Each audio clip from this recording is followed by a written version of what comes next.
funny. I loved Escape from New York, and my wife loved Escape from LA. We're ambivalent about the other ones. And it's not because it's a good movie, because it is. And it's not because it's poorly executed, because it's not. But it's because it's more the same. It's but different. You know, same, but different. It winks, there's inside jokes, etc. But if I compare this movie that was made 30 years ago to what I can watch today, it's a goddamn masterpiece. I would put it in my top 3 films of the 2020s along with Commando and The Brave Little Toaster. So look, I'm old, I'm unk. Is it so much to ask that studios stop using AI to pump out a Reddit fever dream of a script and hire all the lesbian black women and middle-aged white women to berate Pedro Pascal about his privilege? I just want to watch the Care Bears remake, not a lecture by commie faking gay propaganda.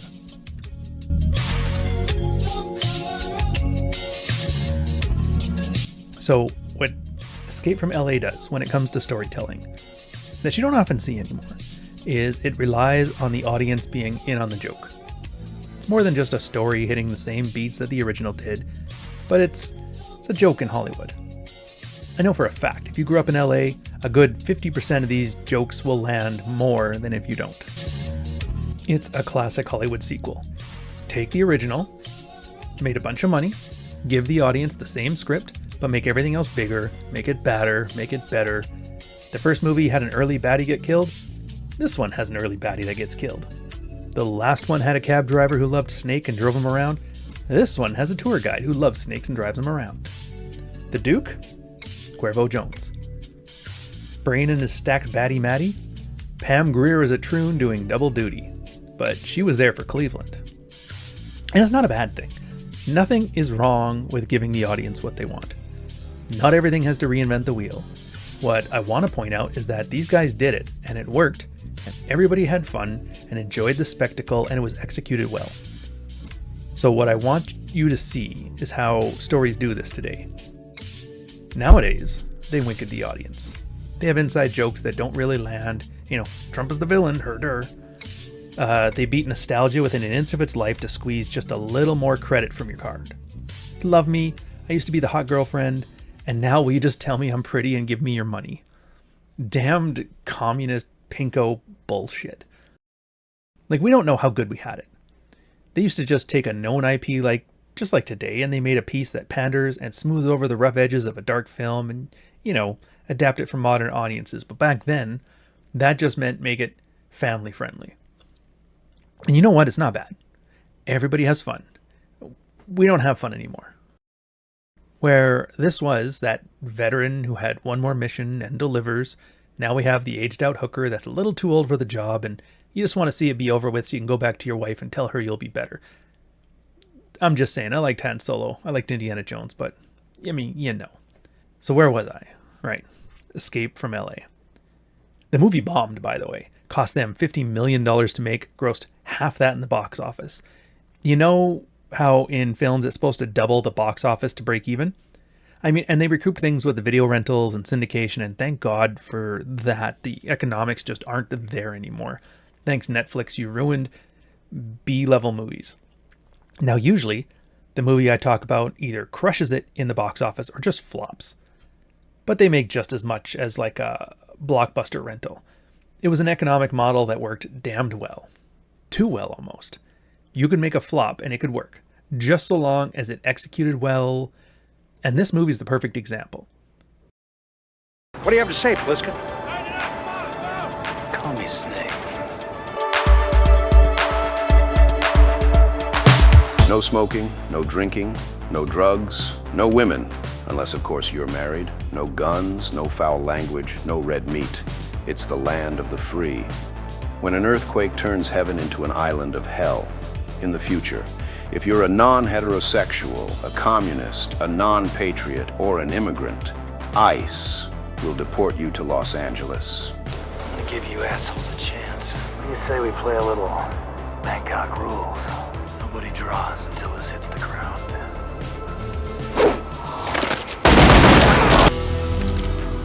Draw. And you're about to find out that this fucking city can kill anybody! It's the distant, completely fictional future of 2013, America is a Puritan nightmare. One man is caught again. Lieutenant, Special Forces, Black Blight, Siberia, Cleveland, Fort Knox, New York. Set to spend the rest of his life in a prison of the country he gave up on years ago. Right? Wrong. The president's daughter has stolen a world-ending weapon and has given it to pinko commies. The country is brought to its knees. He's the only man who can get in and get out, the one man who can get the mission done. Do you like action? Do you like when the studio gives you more of what you got last time? Do you like satirical cyberpunk? Do you like manic pixie women throwing hoops and some good old-fashioned troon humor? Well, I have the movie for you. What the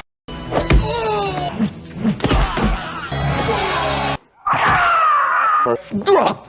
Boom! From the mind of John Carpenter, director of They Live, The Thing, Halloween, and Big Trouble in Little China, comes a cultural commentary and wink to the audience. The world's greatest leader is powerless because his daughter likes a bad boy. Now only the deadliest man alive can save him. It's Escape from L.A., 1996.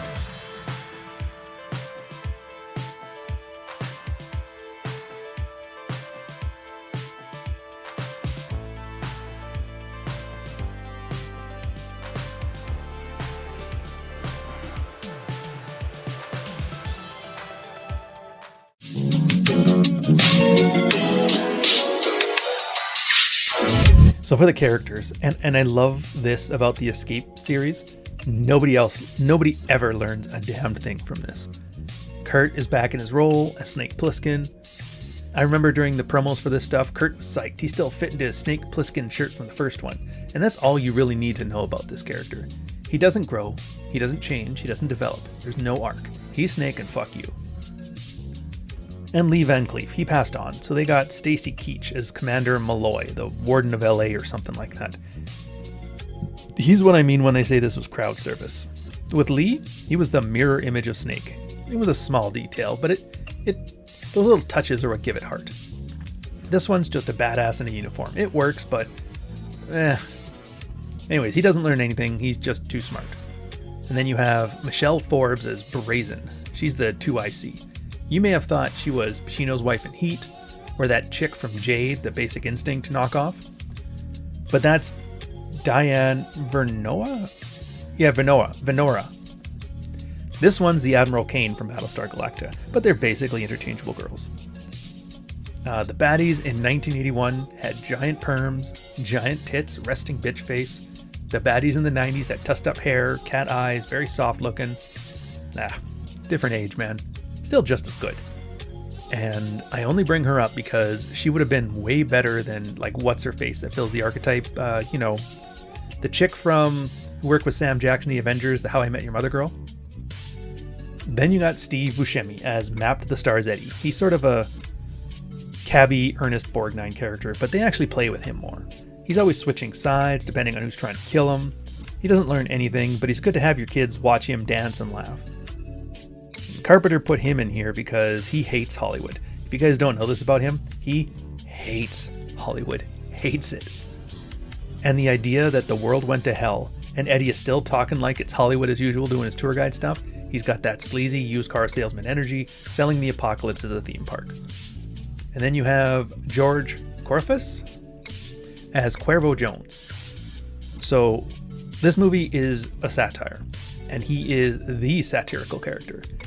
They used to call this look that he had Rebel Chic, like the Che Guevara cosplay.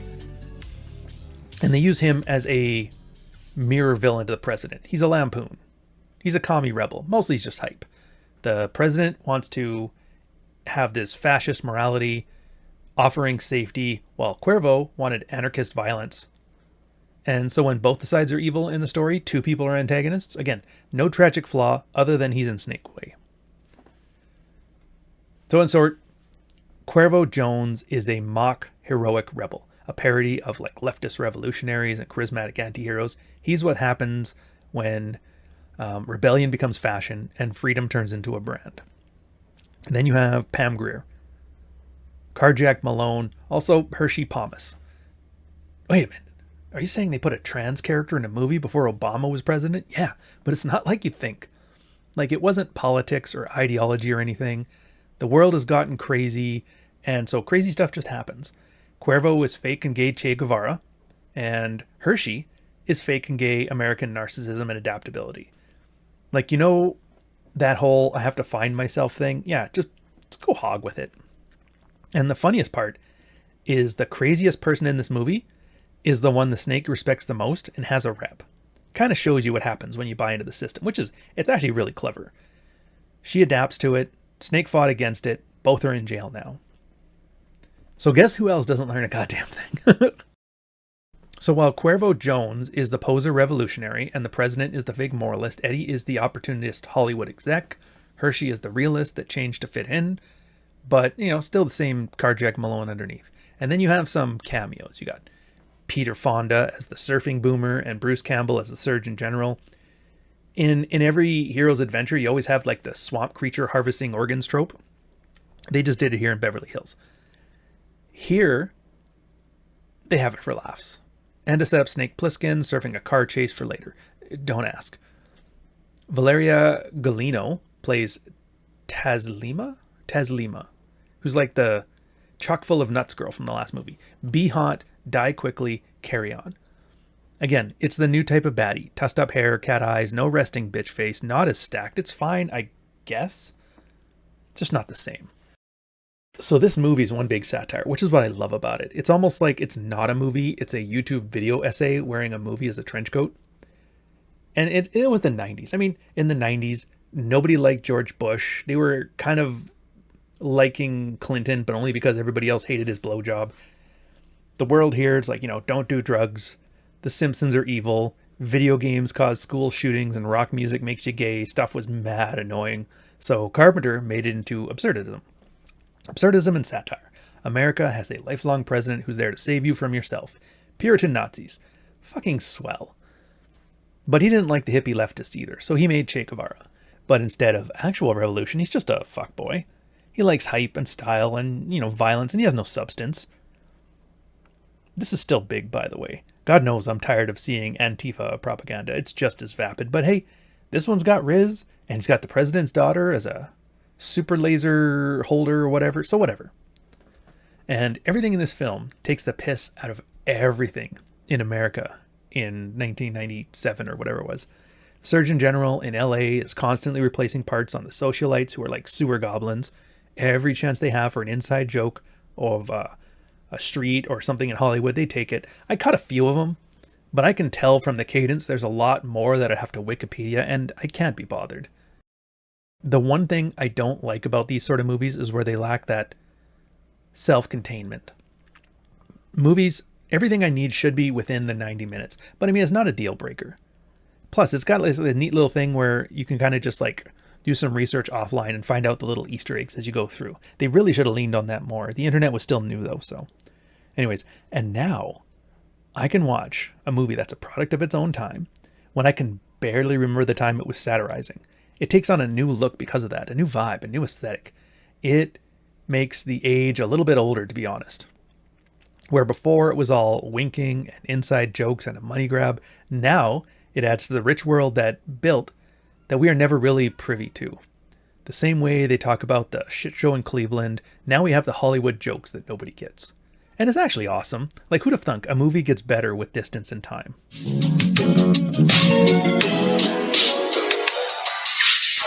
So the premise is almost beat for beat like Escape from New York.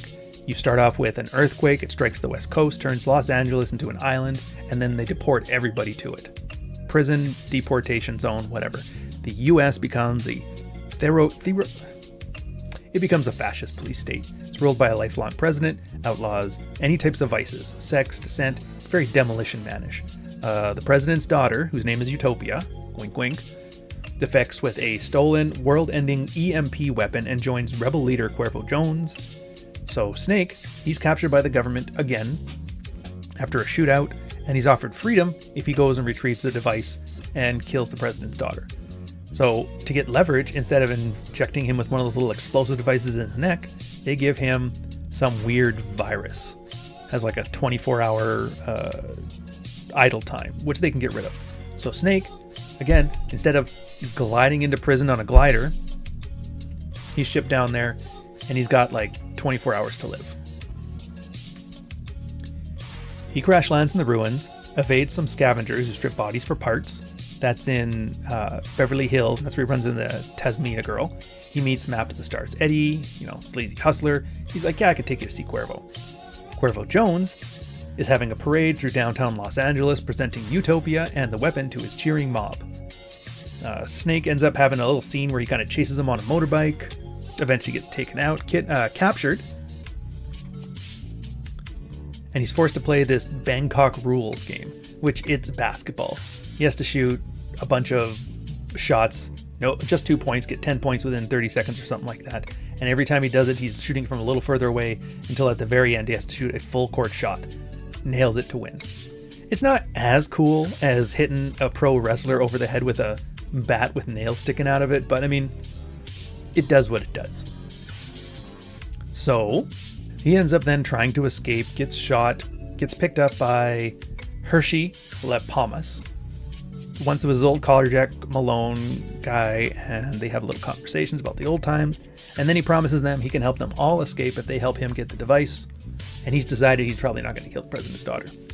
So now Hershey has her little gang, and now they have like a whole series of events. Like he has to go surfing through the streets to end up catching up to them. He's always trying to catch them, but they always end up getting away. Hershey ends up with a bunch of hand gliders, and they fly down to his final place where he's going to take off and use the EMP against the states, get into a bunch of fights. It's a bunch of action. It's adventure. It's comedy. It's satire. It's fun. There's not really much as far as like development in here or the world and all that stuff. And it ends in the final set piece where they have an explosive firefight. He has to retrieve the weapon and take Utopia hostage, but he doesn't want to kill her, so he just helps her escape.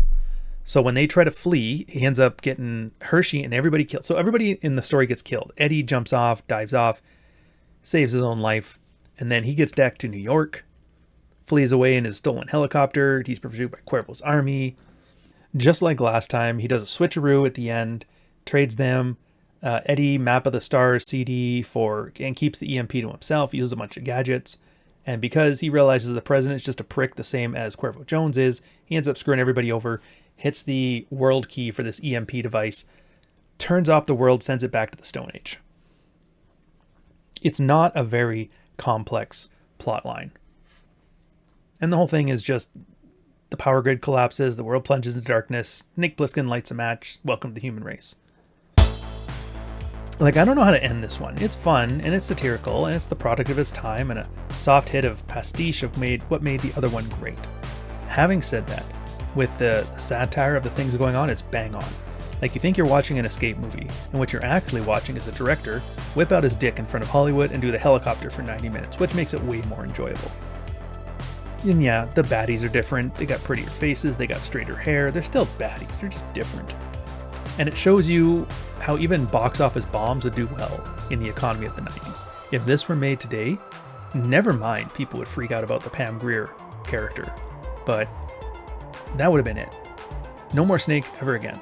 Add it to Amazon Prime, where you can watch it in between that Lord of the Rings series that elves make out all day, or dwarves are just as elf as anybody, so they can move to the elf village to work for the Google elf cheaper than the elves would. And the best part, if you want to enjoy this one, is you can research all the inside jokes and feel like you're part of a dinner party that you were never invited to. It adds some depth, gives some Easter eggs, gives you something to do to follow along with the movie. It's kind of like the old Hulk Hogan comics they had back in the day, where it was all red and white pictures, and you would buy bubblegum packs, put stickers on it, or you could wear your 3D glasses to see to follow the plot along.